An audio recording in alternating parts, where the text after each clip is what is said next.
வணக்கம் மக்களே. தோனி சொன்னதுக்கு மதிப்பு கொடுத்து ரோஹித் சர்மா எடுத்த முடிவு ரசிகர்களை மகிழ்ச்சிக்கு உள்ளாக்கி இருக்கு. அதை பத்தி தான் இந்த வீடியோல பார்க்க போறோம். பார்டர் கவாஸ்கர் தொடர் அவ்வளவுதான் ஒட்டு மொத்தமா சேர்ந்து முடிச்சு விட்டாங்க.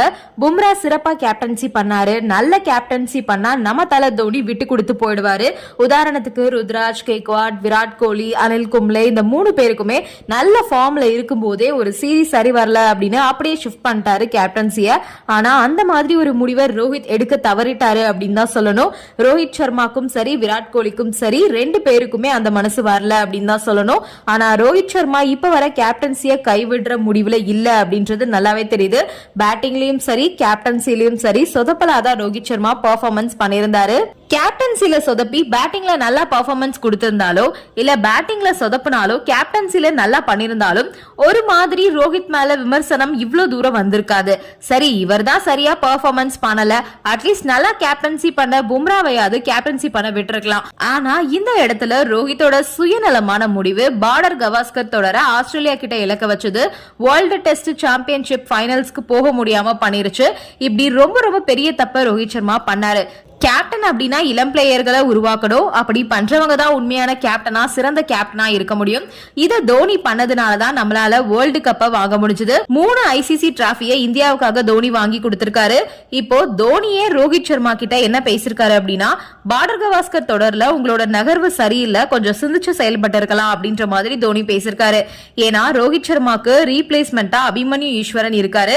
முதல் தர டெஸ்ட் போட்டிகள்ல சிறப்பா ஆடி இருக்காரு. அதே மாதிரி ருத்ராஜ் கேக்வாட் நல்ல ஃபார்ம்ல இருக்காரு. இந்திய ஏ அணிக்கு கேப்டனாவும் இருக்காரு. இப்படி இவங்க 2 பேர்ல யாராவது ஒருத்தருக்காவது ரோஹித் வாய்ப்பு கொடுத்திருக்கலாம். அவங்களோட கெரியரோ எங்கேயோ போயிருக்கோம். எப்படி நிதிஷ் ரெட்டி இப்ப சூப்பரா பெர்ஃபார்ம் பண்ணிட்டு இருக்காரோ அந்த மாதிரி அவங்களுக்கு வழிய விட்டு ரோஹித் சர்மா ஒதுங்கி இருக்கலாம். ஒரு சீனியர் பிளேயரா இளம் பிளேயர்களுக்கு வாய்ப்பு கொடுத்திருக்கலாம். அதை நீங்க தவறிட்டீங்க அப்படின்னு தோனி சொல்லிருக்காரு. அதே மாதிரி ஃபார்முக்கு வரதுக்காக எல்லா வழியிலும் முயற்சி எடுக்கணும் அப்படின்னு தோனி அறிவுறுத்திருக்காரு ரோஹித்க்கு. இப்போ அதன் தாக்கம் ரோஹித் சர்மா ரஞ்சி ஆட முடிவு செஞ்சிருக்காரு. இது ரசிகர்களுக்கு பெரிய உற்சாகத்தை கொடுத்திருக்கு. ஆனா அங்கதான் ரோஹித் ஒரு ட்விஸ்ட் கொடுத்துட்டாரு.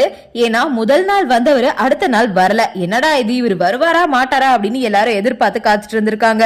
ஆனா அங்க வேற ஒரு கிரவுண்ட்ல ஜாகிங் போயிட்டு இருந்திருக்காரு ரோஹித் சர்மா. தன்னோட உடல் எடை தன்னோட புவர் ஃபார்முக்கு ஒரு காரணமா இருக்கும் அப்படின்றத உணர்ந்தாரா என்னன்னு தெரியல.